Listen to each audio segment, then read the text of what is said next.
Hello and welcome back to Simplified Parenting with Suhasini. Today, I want to share something that stayed with me over the weekend. And honestly, it made me pause and think deeply as a parent as well as a parenting coach. Recently, I attended my son's annual day at the school and I was watching all the dance performances by different students. Something very interesting caught my attention.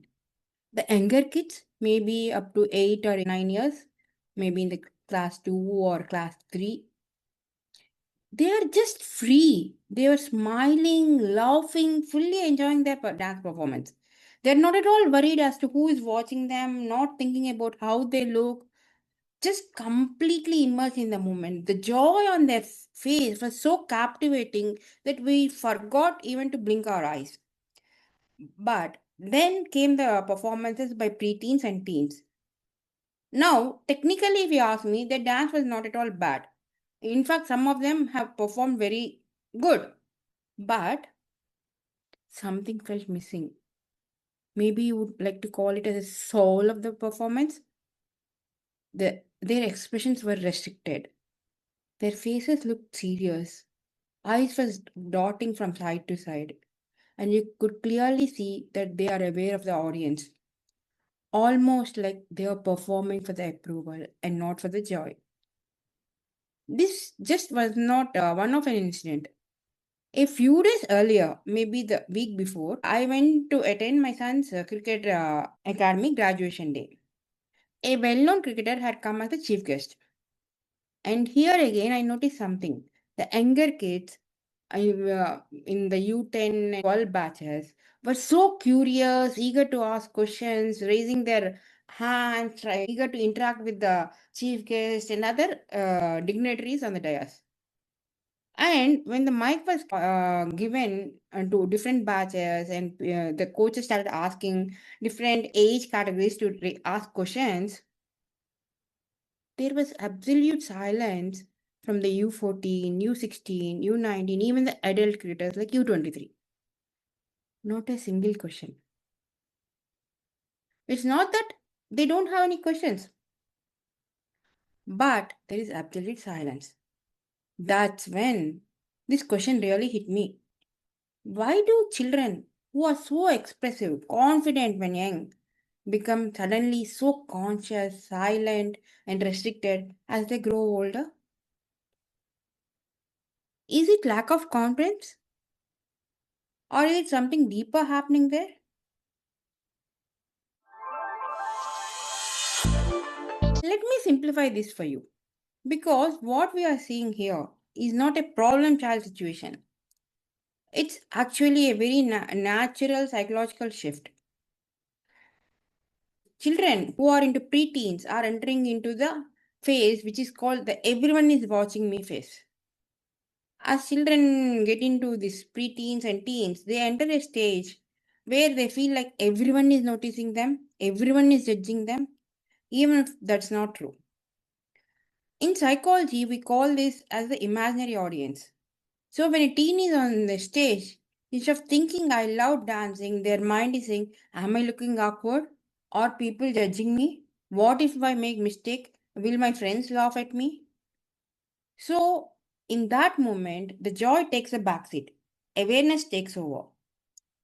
And they move from expression to impression. Younger kids love to express, ask their questions, express their emotions, laugh, cry. But teens start managing their impressions. They begin to think, is this cool? Will my friends make fun of me if I smile too much? Do I look childish? Or am I the Mr. Cool in the school? So what happens? They cannot dance freely, they cannot sing freely, they control their expressions, and sometimes they copy what they see outside as well, isn't it? You see it on mostly on the Instagram reels, YouTube shorts, TikTok videos, the masu, kuttu, war styled expressions. Not because your teens really like to express themselves in that way, but they think it looks more cool and it is more acceptable by their friends and peers in the society. So they copy all those mass and kuttu movements. And there is a biggest shift that happens once when the kids enter into their teenage years.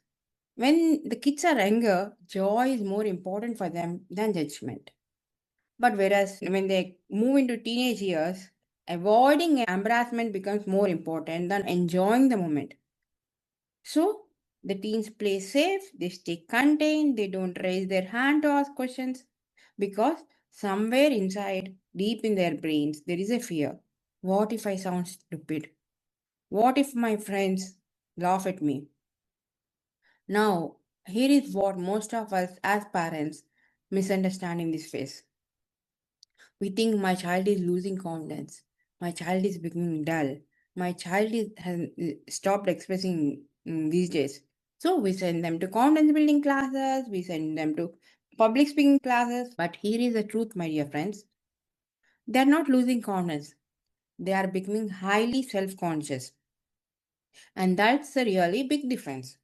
So instead of sending them to public speaking classes, debating classes, confidence building classes, we need to make them aware that they have to embrace and start loving who they are rather than becoming somebody else for the social acceptance.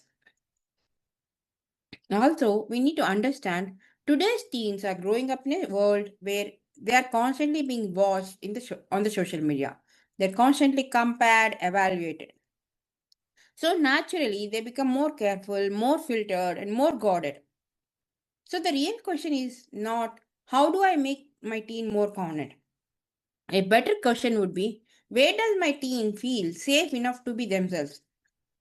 Is it at home, school, in their friends group? Because when that safety is present, confidence shows up naturally. So, what are the things that we can do as parents to improve their confidence levels? Let me leave with you some few simple reflections. Instead of saying, why are you dull on the stage? Why are you stammering? Or why are you stopping in between your sentences on the stage? You just say, I loved watching you. I'm proud of you for going up there. Instead of correcting day in and day out at your house, create moments where they are not being evaluated. Do some fun activities where you become their partner and not an evaluator all the time. Appreciate their expression, not just the performance. Appreciate their efforts, not just the marks. And most importantly, let them know you don't have to be perfect to be accepted by your peers or by the society or by even parents. Because at the end of the day, our teens are not becoming less confident. They are just becoming more and more aware of the world around them. And in that process, they're silently asking one thing to us. Is it safe for me to be myself here? And as parents, if we don't understand their question and if we don't become their safe space, that is when our teens will start losing their confidence and creativity and their thinking skills.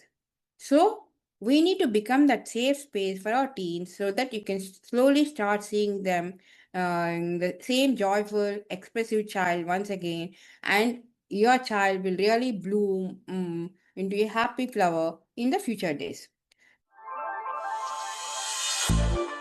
Thank you so much for listening. This is Suhasini signing off, and I'll see you in the next episode of Simplified Parenting. And before you leave, if this episode resonated with you, do share it with another parent because sometimes just understanding our children better changes everything. Take care and bye bye.